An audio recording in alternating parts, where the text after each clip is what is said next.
The purpose of CEPF's safeguard policy on resource efficiency and pollution prevention is to avoid or minimize adverse impacts on human health and the environment by avoiding or minimizing pollution from project activities.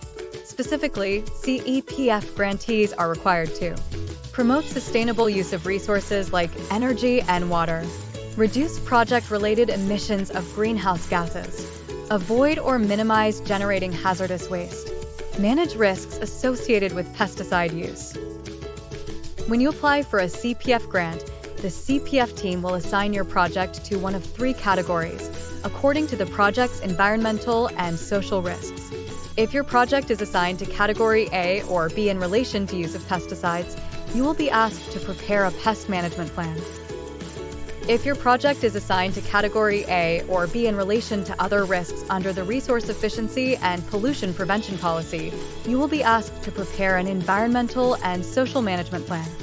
In the official response to your letter of inquiry, you will be informed which plans you need to prepare, if any.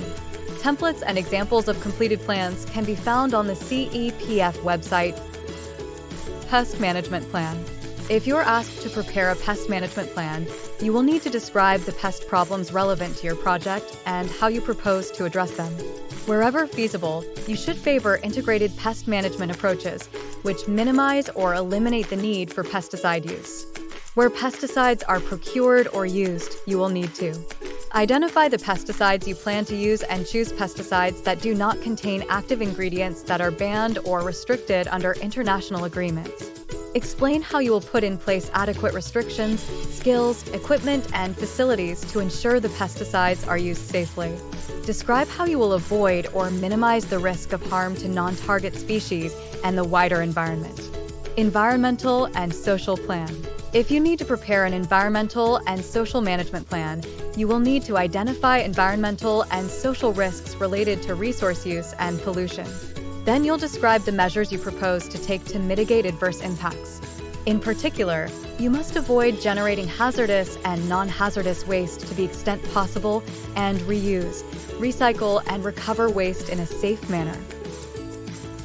You must treat any hazardous waste in accordance with national laws, applicable international agreements, and international industry good practice.